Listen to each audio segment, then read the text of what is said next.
It's impossible to lift with all back. Now, for the past 30 years as a lifter, I've been hearing this in gyms. It's one of my pet peeves. It always happens when you see someone doing deadlifts and they have a rounded back, and you'll hear someone commenting on their form and they'll be like, dude, you lifted with all back. Bro, you're lifting with all back.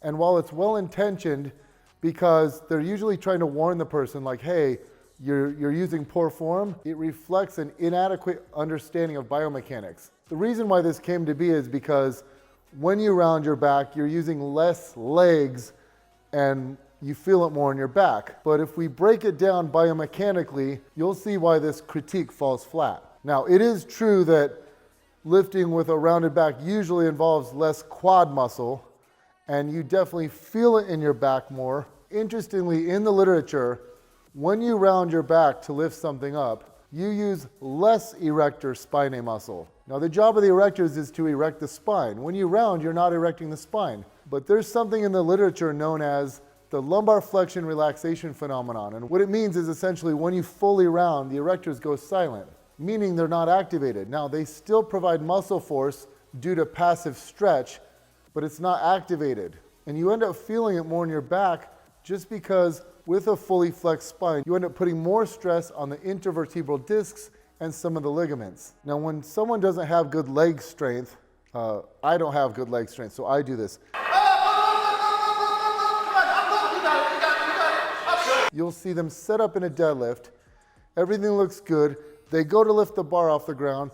Their hips shoot up, they round their back, and then all of a sudden you see the bar come off the floor. Now, what they're doing is straightening their legs out, rounding their back, and turning it more into a hamstring exercise. Their quads can't do the job to lift the weight up, so they shift it more to their hamstrings. Now, with a fully rounded back, we already talked about how you're using less erector, your knees straighten out, so you're gonna use less quad, but you're still in deep hip flexion. Even when you round your back so much and your spine is flexed, you're still in about the same amount of hip flexion as with a deadlift with good form. So you have the same hip range of motion either way, but in a good deadlift, you have more knee range of motion and less spinal range of motion.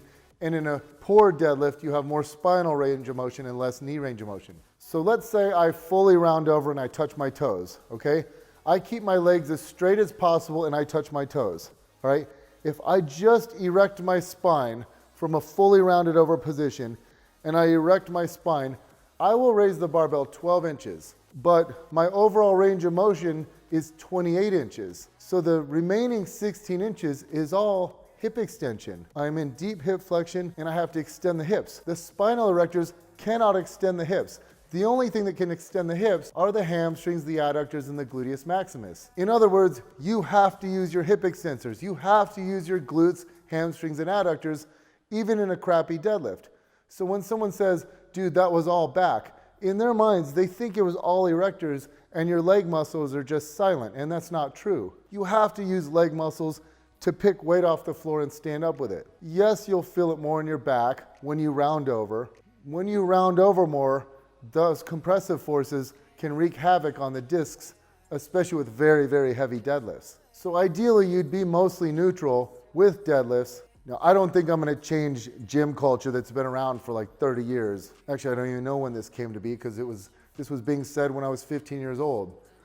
I mean, honestly, my good bro, I was checking out your deadlift pattern, and while you move a lot of weight, your patterning could use a little bit of work. You need to drop the hips, arch the back more, use the legs more, and quit rounding your back so much.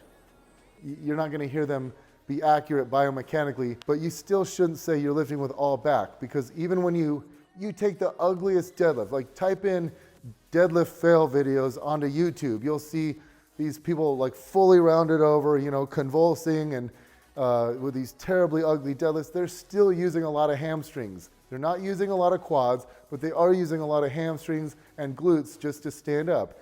Their erectors, even though it looks like they're using all back, ironically, the erectors are silent, as I talked about earlier, at least not nearly as activated as if they were using good form. If you keep an arch and you deadlift a lot of weight, you're using a lot more active muscle force in the spinal erectors. So yes, this is just me kind of like showing off my biomechanical knowledge.